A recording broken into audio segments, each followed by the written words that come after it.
अंकिता, यही नाम था उस लाडो का। उसी की दर्दनाक कहानी है ये। एक सामान्य सपने लेकर जीने वाली लड़की, झारखंड के एक मध्यम वर्गीय परिवार की बेटी, जिसने अभी जीना शुरू भी नहीं किया था कि जलाकर मार दी गई। क्यों?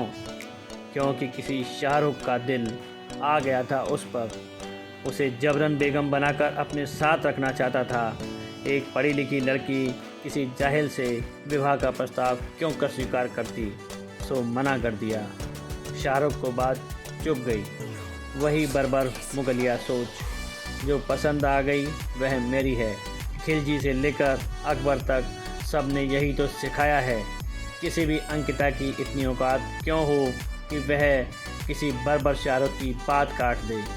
शाहरुख घर में घुसा, पेट्रोल गिराया और जला दिया। लड़की खुद दौड़कर आंगन में आई, बाल्टी से पानी लेकर अपने ऊपर उड़ेला। 18 वर्ष की लड़की, जीने की लालसा, इस छोटी आयु में मरना कौन चाहता है भला। अस्पताल में वह अपने हर मिलने वाले से पूछती, मैं बच तो जाऊंगी,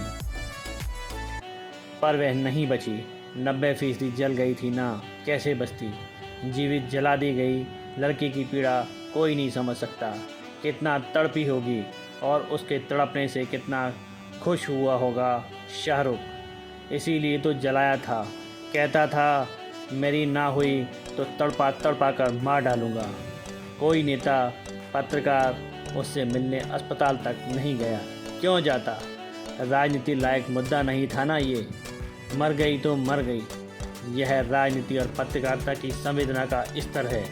आप सोच कर देखिए, शाहरुख भी जानता होगा कि इसके बाद पकड़ा जाएगा और ज़िंदगी भर जेल में सड़ते हुए कट जाएगी, पर नहीं। वह जानता है कि उसके जैसे 10 शाहरुख ने यदि 10 अंकिताओं को जला दिया तो 11वीं अंकिता किसी शाहरुख को मना नहीं कर पाएगी।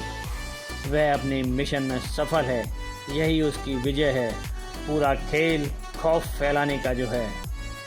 वह यह भी जानता है कि उसके मुद्दे पर ना कोई नेता विरोध करेगा, ना किसी टीवी चैनल पर डिबेट होगी। उसको बचाने के लिए फंडिंग होगी और संभव है कि कुछ वर्षों में वह जेल से बाहर आकर सुखी जीवन जीने लगे। इस देश में यही तो होता आ रहा है। शाहरुख अंकिता के पीछे बहुत दिनों से पड़ा था। कई बार उसके घर जाकर धमका चुका था। हर बार अंकिता के पिता उसे समझाने का प्रयास करते और छोड़ देते। यकीन कीजिए, उसके पिता की इसी सहिष्णुता ने अंकिता की जान ले ली। यदि वह पिता उसी समय शाहरुख के खिलाफ एक्शन लेता, पुलिस के पास चला जाता, तो संभव था कि आज अंकिता जी रही होती। पर किसी भी तरह चुपचाप मामले को सुलटा लेने की यही भाव ने अंकिता को मार दिया। यह कठोर सच है कि हमारे देश में बेटियों से जुड़े मामले में इस तरह की निर्लज चुप्पी अब आम हो चली है। आप देखिएगा कैसे चलेगा। जब शाहरुख पर केस, तो माँ मीडिया में आकर कहेगी, हम बहुत गरीब हैं, मेरा बेटा ही कमाने वाला है, उसे छोड़ दिया जाए। देश की बौद्धिकता उछलने लगेगी। आधी रात को कोर्ट खुलने लगेंगे और उसकी ओर खड़े हो जाएंगे सब। अंकिता की पीड़ा किसी को याद नहीं रहेगी। जिस देश में कभी एक महारानी की प्रतिष्ठा पर पूरा राज्य बलिदान दे दिया जाता था, वह देश अब बेटियों की सुरक्षा करना भूल गया है। इस देश का इससे अधिक दुर्भाग्य कुछ भी नहीं। कभी दामिनी, कभी अंकिता, ना जाने यह दर्दनाक खौफ के मंजर कब थमेंगे। नमस्कार।